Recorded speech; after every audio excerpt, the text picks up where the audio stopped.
प्राप्त हुई है तो भगवान को प्राप्त करने का प्रयास करना चाहिए। जैसे ब्रजगोपियों ने किया, मीरा ने किया, नामदेव ने किया, अनेकों इतिहास उठाकर देखो महाराज। सत्यवादी राजा हरिश्चंद्र अपने सत्य के लिए, अपने प्रेम के लिए, अपने परमात्मा के लिए क्या नहीं किया। विश्वामित्र ने परीक्षा लेनी चाहिए हरिश्चंद्र की, लेकिन सत्य जीवन, धर्म जीवन में, भगवान से प्रेम जीवन में भगवान को कभी छोड़ा नहीं। सब कुछ हरण हो गया महाराज, सब कुछ विश्वामित्र ले लिया, राज ले लिया, खुद जाकर के काशी में बिक गई, पत्नी बिक गई, पुत्र बिक गया, लेकिन धर्म नहीं छोड़ा, सत्य नहीं छोड़ा। समर्पण भाव होना चाहिए। एक नगर में महाराज एक स्त्री विवाह होकर के आई। अब जब स्त्री विवाह होकर के आई तो होता है ना, मुंह दिखाई होती है, तो मुंह दिखने के लिए लोग आते, आकर के लोग की बड़ी प्रशंसा करते। उसकी सास ने मुझे उसे मुंह दिखाई में एक सोने की नथ दी। अब वो बहू बड़ी खुश महाराज नथ को देखकर के, अरे वाह, मैंने सुना है कि सास तो बहुत खराब होती है पर मेरी सास तो बहुत अच्छी, मुझे मुंह दिखाई में नथ दी है। अब तो जो भी मुंह देखने आवे उससे ये बोले, अरे मुंह को क्या देखना, मेरी नथ को देखो ना, मेरी सास ने दी है, बहुत अच्छी है। सुबह से शाम हो गई, जो भी आवे, जो भी देखने आवे, मुझे नहीं नथ को देखो, मेरी सास ने दी, मेरी सास बहुत अच्छी। वह एक संत आए थे आशीर्वाद देने उन्हें। संत ने देखा, संत प्रधान नहीं गया। संत ने कहा, बोले क्या है बेटी? बोला अरे सोने की नथ। किसने दी? बोले सास ने। अच्छा अब सोने की है, बहुत महंगी। अच्छा बोले नथ को पहने की कहा? इतना भी नहीं जानती बाबा, नाक में पहनने की वस्तु है, नाक में पहनूंगी। संत ने कहा कि अरे पागल, तेरी सास ने तुझे ये सोने की नथ पहनने को दी। सुबह से शाम हो गई, वो सास के गुणगान करते करते करते करते, लेकिन जिस परमात्मा ने तुझे वो नथ पहनने के लिए नाक दी, उस परमात्मा का नाम एक भी बार नहीं लिया। कहने का अभिप्राय बंधुओं, ये शरीर भगवान ने तो दिया है, समर्पण भाव होना चाहिए परमात्मा के प्रति। उसी प्रकार यहाँ भगवान कहते, उद्धव मुझे ब्रज की बहुत याद आती है। काम नहीं लगत मुझे भूलत ना एक पल, घुमुची ना बिसारो जाकी माल उधार। मैं अपनी लकड़ी की याद करता हूँ, काले कंबल की याद करता हूँ, ये वस्त्र पहनने में जो सुख नहीं है, जो काला कंबल ओढ़ने मुझे आनंद आता था, वो इतना अद्भुत मेरा ब्रज। उधो ब्रजइयो मेरी चौगान गेंद लइयो, और मैया से कहियो हम ऋणिया तुम्हारी हैं। उधो मैं चाहता हूं कि तुम मेरी एक पत्रिका लेकर के जाओ। उस पत्रिका को ले जाकर के ब्रज में जाकर के कहना कि तुम्हारो कन्हैया बहुत याद करे भैया। माँ तुमने हमको जो प्रेम दिया है, तुमने हमको जो स्नेह दिया है, हम जिंदगी भर ऋणी तुम्हारे रहेंगे। तुम्हारी प्रेम से कभी पूर्ण नहीं हो सकते। यद्यपि यशोदा मैया ने मुझे जन्म नहीं दिया, लेकिन इतना प्रेम बाहर है। धन्य ब्रजवासी उधो मैया को सुनियो, तेरो लाला दुख पावे। मैया मैया से जाकर कहना, भैया उद्धव कि तुम्हारा लाला बहुत, मुझे ब्रज की याद आती है, उस माखन की याद आती है, अपनी गायों की याद आती है, उन ब्रजवासियों की याद आती है। यहाँ पर अनेक प्रकार से उद्धव ने समझाया, लेकिन आज भगवान समझ गए।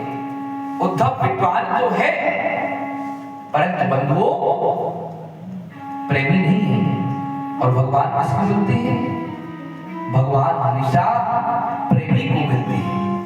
बोले विद्वान तो बहुत बड़ा है ये, लेकिन यदि प्रेम का पुट लग जाए तो इसका जीवन समझ जाएगा, सोने में सुगंध हो जाएगी। महाराज आज भगवान ने कहा कि उद्धव तुम ये पत्रिका लेकर ब्रज के लिए जाओ ना। यहाँ पर उद्धव कहता है, भगवान आप कैसी बात करते हैं, मैं पत्रिका लेकर के जाऊं ब्रज के लिए? न गमारों में भेज रही हो, उन गमारों में क्या है कन्हैया? अरे तुमको भेजना है कई विद्वानों की सभा में भेजो, जहां सुंदर उद्बोधन हो, आप मुझे वहां भेजो। वो आपका भी नाम ऊंचा हो, मेरा भी नाम ऊंचा हो, उन ग्वालियाओं में, गोपालों में बोलना जाने नहीं, उठना जाने नहीं, उन ब्रजवासियों बुझ करके क्या चाहते हो तुम मुझसे? भगवान समझ गए ये विद्वान है लेकिन प्रेमी नहीं है।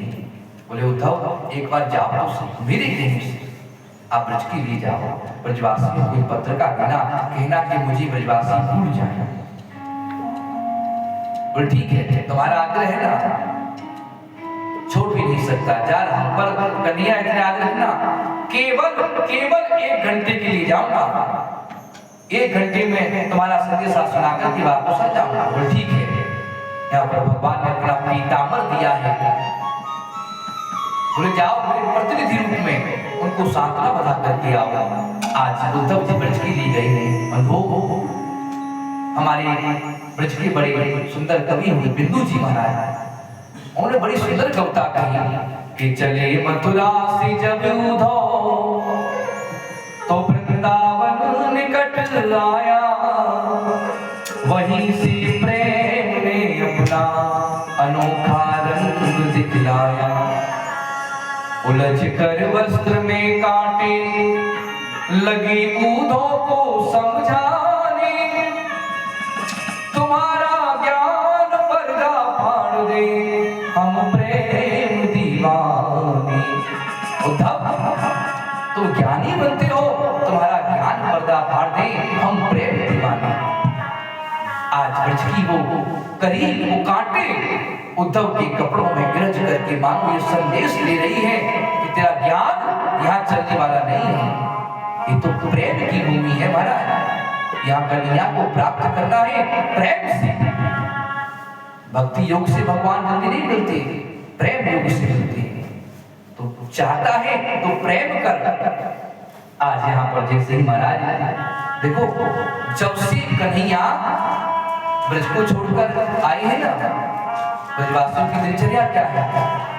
और वो गाय चराना भूल गई, भोजन करना भूल गई, सब कार्य करना भूल गई, केवल याद स्मरण कन्हैया की बनी रहती है। जिस मार्ग पर कन्हैया छोड़ करके आए थे ब्रजवासियों को, वो सभी ब्रजवासी आकर के उसी मार्ग पर बैठ जाते हैं। बस एक ही बात को कहते हैं कि हमारा कन्हैया आवे हो, हमारा कन्हैया आवे हो। सुबह आकर के उस स्थान पर बैठ जाते हैं और यही देखते हैं शाम हो जाती, जब कन्हैया नहीं आती, आकर मैया से कहते कि मैया तेरा लाला बहुत कठोर है, इतना कठोर हमने नहीं देखो। मैया एक बात बता, जिससे हम कन्हैया की याद को करें, कहा वो कन्हैया हमारी याद नहीं करे, बाकी हमारी याद नहीं आती, पर आशा ब्रजवासियों को आशा है। उसी मार्ग पर जाकर बैठ जाते, सुबह के बैठते शाम को घर लौटाता। लेकिन आज ब्रजवासियों ने देखा एक रथ आ रहा है, आंखों में खुशी की लहर आ गई। बोले सुनो, हमारो कन्हैया आ रहा है, हमारो कन्हैया देखो रथ, या रथ में कन्हैया गयो कोई सामने से आ गए हो। महाराज खुशी की लहर दौड़ गई। उनमें एक ब्रजवासी जिसका नाम मधुमंगल, कन्हैया से बहुत प्रेम करता है। मधुमंगल कहते हो तो भैया आज कन्हैया से बात नहीं करूंगा मैं, कन्हैया मेरे तो निष्ठुर, कैसे हमको छोड़ के चलोगे ब्रज के लिए, मथुरा के लिए हम ब्रजवासी को, मैं बात नहीं करूंगा। ब्रजवासी भैया चल, कन्हैया आरो बातें मेरे तो ले में। बोल भैया मैं तो ये झाड़ में दुबक जाऊंगा, मैं आप कन्हैया सुनी, जब तक कन्हैया आए कि मेरे पावन में आए कि पर के माफी नहीं मांगेगो, क्षमा नहीं मांगेगो, तब तक मैं कन्हैया सुनी बोलूंगा, कन्हैया सुनी मिलूंगा मैं।